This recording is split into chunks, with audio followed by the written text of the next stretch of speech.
La main est sollicitée en permanence, toutes nos activités quotidiennes sont accomplies grâce à nos mains. Notre main est notre connexion avec le monde externe, l'outil indispensable à notre entretien et dans beaucoup c'est notre gagne-pain.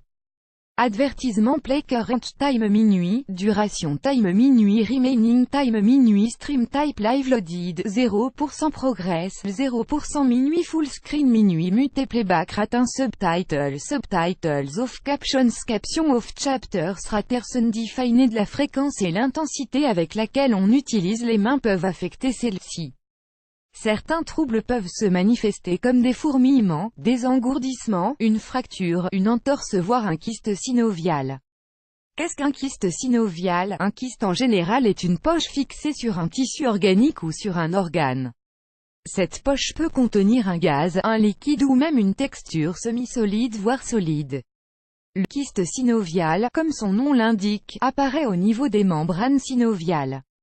Les membranes synoviales servent à tapisser les articulations mobiles grâce à leur liquide gélatineux qui forme un film lubrifiant.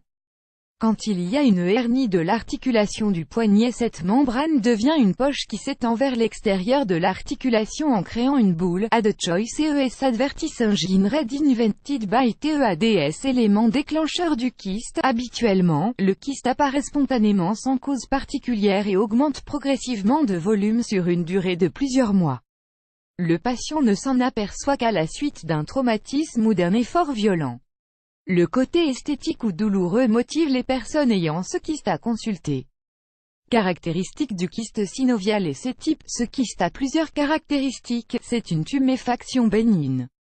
Il est souple et indolore mais inesthétique, sa taille varie de quelques millimètres à quelques centimètres. Ce kyste peut se manifester d'une manière progressive ou complètement brutale, il peut disparaître tout seul. Il a plusieurs formes. Fin publicité dans play vidéo play mute current time minuit, duration time minuit loaded 0% progress 0% stream type live remaining time minuit playback rate un chapter subtitles off captions off full screen foreground white black red green blue yellow magenta cyan opaque semi-opaque background white black red green blue yellow magenta cyan opaque semi-transparent transparent window white black red green blue yellow magenta opaque semi-transparent transparent font size 50% 75% 100% 125% 150% 175% 200% 300% 400% text edge style non-ride de pressed uniform drop shadow font family default monospace serif proportional serif monospace sans serif proportional sans serif casual script small cap default done. Il existe deux types de kystes synoviaux du poignet. Kyste synovial palmaire, c'est le kyste qui se développe devant le poignet, au-dessus des plis de flexion du poignet. Kyste synovial dorsal, c'est le kyste qui apparaît derrière le poignet, entre les tendeurs extenseurs du poignet et les doigts. Les personnes exposées au kyste synovial. Le kyste peut toucher toutes les catégories d'âge mais la plupart des cas touchent particulièrement une population de jeunes âgés entre 20 et 30 ans, il touche autant la femme que l'homme. Il n'écarte pas pour autant les enfants âgés de plus de 4 ans et les personnes âgées, 70 ans.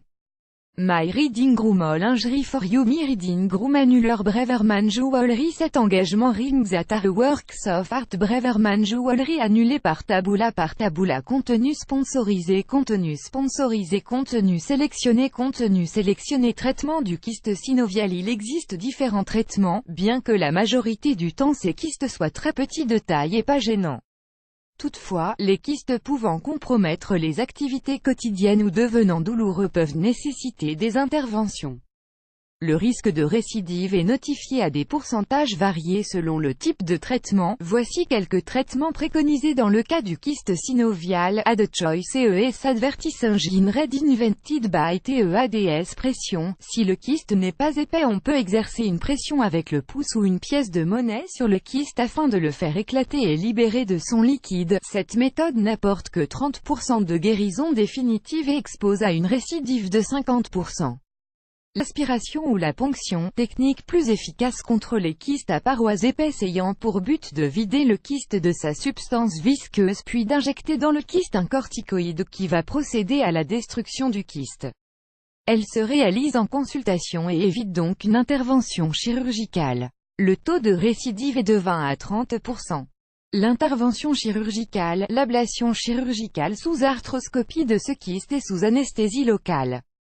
En général, on extrait également les petits kystes qui sont souvent la source de récidive. L'intervention ne dure pas longtemps, 15 minutes, et le temps de convalescence n'est pas long non plus. On peut faire usage de notre main quelques heures après. Il est conseillé de ne pas forcer sur le poignet durant les semaines qui suivent l'intervention. D'autres causes du gonflement du poignet. Un poignet enflé peut être causé par une arthrite, un hygroma, une tendinite de Kervin aussi bien que par des entorses, des lipomes, des tensions et des fractures osseuses. Plus grand que